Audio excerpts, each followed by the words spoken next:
ब्राह्मीं च वैष्णवीं भद्रां षड्भुजां च चतुर्मुखां त्रिनेत्रां च त्रिशूलां च पद्मचक्रगदाधरां पीताम्बरधरां देवीं नानालङ्कारभूषितां तेजः पुञ्जधरां श्रेष्ठां ध्यायात् बालकुमारिकाम् ओङ्कारलक्ष्मीरूपेण विष्णोर्हृदयमव्ययम् विष्णुमानन्दमध्यस्थं ह्रीङ्कारबीजरूपिणी ॐ क्लीं अमृतानन्दभद्रे सत्य आनन्ददायिनी ॐ श्रीं दैत्यभक्षरदां शक्तिमालिनी शत्रुमर्दिनी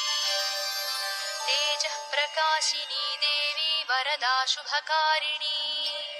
ब्राह्मी च वैष्णवी भद्रा कालिका रक्तशाम्भवी आकार ब्रह्मरूपेण ओङ्कारं विष्णुमव्ययम् सिद्धिलक्ष्मी परालक्ष्मी लक्ष्म्यलक्ष्मी नमोऽस्तु ते सूर्यकोटिप्रतीकाशं चन्द्रकोटिसमप्रभम् तन्मध्ये निकरे सूक्ष्मं ब्रह्मरूपव्यवस्थितम् ओङ्कारपरमानन्दं क्रियते सुखसम्पदा सर्वमङ्गलमाङ्गल्ये शिवे सर्वार्थसाधिके प्रथमे त्र्यम्बिका गौरी द्वितीये वैष्णवी तथा तृतीये कमला प्रोक्ता चतुर्थे सुरसुन्दरी पञ्चमे विष्णुपत्नी च षष्ठे च वैष्णवी तथा सप्तमे च वरारोहा अष्टमे वरदायिनी नवमे खड्गत्रिशूले दशमे देवदेवता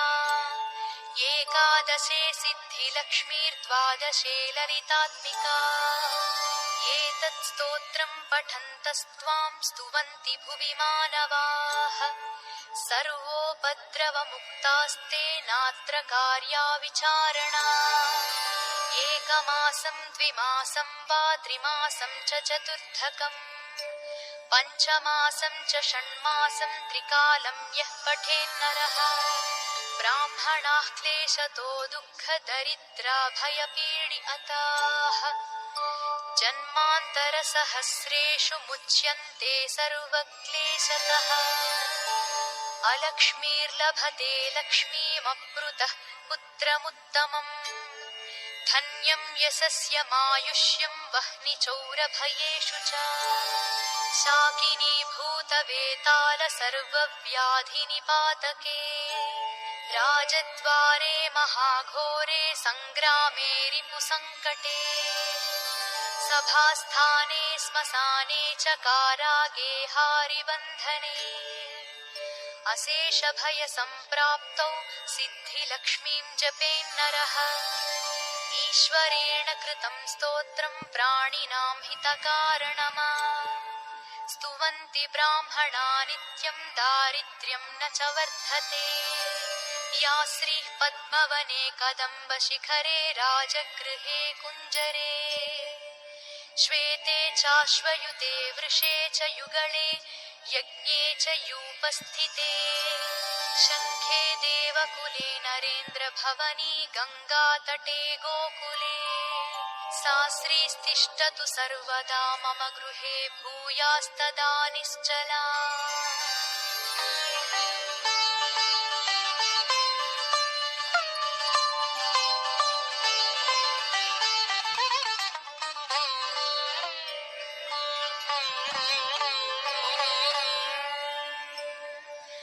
ब्राह्मीं च वैष्णवीं भद्रां षड्भुजां च चतुर्मुखां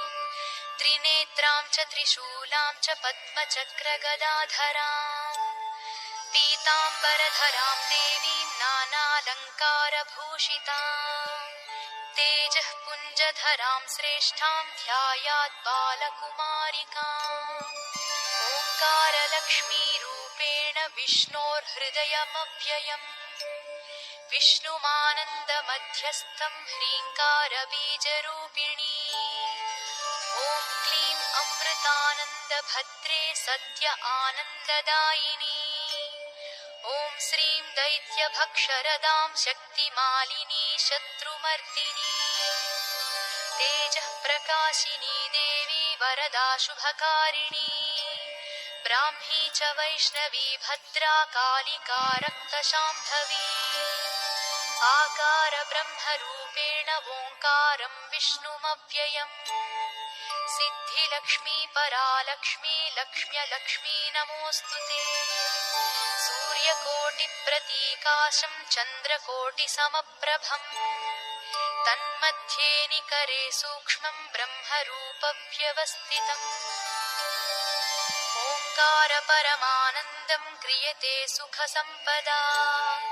सर्वमङ्गलमाङ्गल्ये शिवे सर्वार्थसाधिके प्रथमे त्र्यम्बिका गौरी द्वितीये वैष्णवी तथा तृतीये कमला प्रोक्ता चतुर्थे सुरसुन्दरी पञ्चमे विष्णुपत्नी च षष्ठे च वैष्णवी तथा सप्तमे च वरारोहा अष्टमे वरदायिनी नवमे खड्गत्रिशूले दशमे देवदेवता एकादशे सिद्धिलक्ष्मीर्द्वादशे ललितात्मिका एतत् स्तोत्रं पठन्तस्त्वां स्तुवन्ति भुवि मानवाः सर्वोपद्रवमुक्तास्ते नात्र कार्या विचारणा एकमासं द्विमासं वा त्रिमासं च चतुर्थ